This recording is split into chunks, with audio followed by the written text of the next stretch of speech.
G'day guys, it's Mitch Lees here from Australasian SXS. We're back testing another Polaris. This time we have the Polaris RZR Trail S Premium. Now on first glance it probably looks like a regular RZR, and that's what I thought too when looking at all the specs and the photos online, but it's not until I got up close I noticed it's a significantly different style of RZR than what you're used to with the XPs and the turbos and the race styled side-by-sides. So the Trail S Premium, it's actually a narrower vehicle than the RZR XP race side-by-side you're probably used to seeing. The reason for this is obviously most of the side-by-side market follow the American trends, and in America you can drive these things through state forests and where they need kind of narrower, more nimble machines to get through between trees. We don't have that access here or all that much of it. But it's still very useful, we found, especially on the farm when we're kind of moving cattle and sheep. It's actually 10 centimetres narrower than the equivalent 1000cc XP Polaris RZR, so that's a fair bit. It's not a turbo, like I said, it's naturally aspirated, and it has 100 horsepower as opposed to the XP with the same engine that runs about 110 horsepower. It has about 4 centimetres less ground clearance than the XP RZR 1000, but it weighs roughly the same, around 730 something kilos, depending on what accessories you get with the vehicle. So when I first picked up this vehicle, I kind of found myself asking, well, where does it fit? You know, it's not a race machine. We don't have all that many recreational areas here in Australia to ride them. So what am I meant to do with it? I think, having used this vehicle now for quite a while, I think it's best suited to big farm country, especially up the north of Australia, where you're chasing cattle, you've got to work all day and you've got to go fast. Somewhere where, say, the Polaris Ranger, where it doesn't have the same ground clearance, it doesn't have the same suspension travel or wheel size as a standard, say, Ranger, and that might get caught up on logs and rocks and in holes while you're chasing through the scrub. This is the kind of thing that would do that much easier. That being said, it is narrower and it's also taller, so it's a little more likely to roll than, say, an XP. I haven't rolled it, we haven't even come close, but it's something to be mindful of if you are chasing cattle or chasing livestock and they dart one way or the other. You can't quite rip on the steering wheel like you would the XP version of the RZR. So I tried to treat this like a bigger, better, more comfortable ATV. We used ATVs on our farm for decades, and before the side-by-sides turned up in droves and in the quality that we can get them in nowadays.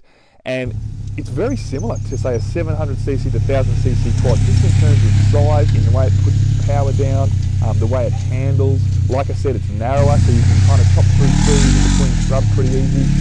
And one of my favourite things about it compared to an ATV is, while it has pretty much the same usability, it's got 2 seats, ours has a windscreen, ours has a roof there aftermarket, but standard it comes with the doors, it comes with the bull bar, it comes with a big set of tyres and wheels, and I think that just improves the overall drive and feel. Comes with the bucket seats, so they're a little more comfortable than the Ranger. Sure, they're a little harder to get out of to open gates, but you don't sacrifice much and they are a lot easier and a lot more comfortable to sit in all day. So today, like all our side-by-sides that we test, we're going to put it through our rigorous testing regime. That includes a lap around our grass track that we've got set up. We take every side-by-side through this grass track, be it agricultural or recreation, just so people get an idea on how capable it is at kind of hooning around a paddock. And then we're also going to put it down the straight line test, see how quite fast it goes from 0 to our 100-metre mark on the straight line test. And then we're obviously going to take it for a pretty good trail test. We're going to use it for mustering to see how it goes in low range to follow cattle, and we'll come back to you with what we find.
So after testing the Polaris RZR Trail S Premium, where do I see it fitting in for Australian users, farmers or recreation?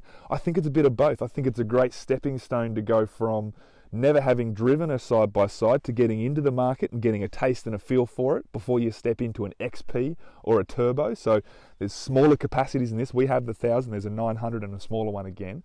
But you could probably start here to get a feel for it. They start at about 21 grand, so it's a great entry-level price. And then as you get more confident, you want to start jumping bigger jumps than you can already jump in this. Yes, you can jump it. Then you can jump into the XP RZRs, and that adds a fair bit more cost, but you get better suspension. Then you can jump into the turbos, and you can start racing them properly. So as a recreational person, I see them as a great entry-level position to get into to do most kind of trail driving and recreational driving. As an agricultural piece of equipment, I think it's great for mustering. It's great for getting from one side of the property to the other really quickly, to check fences, to check cameras, to check anything that you need to check.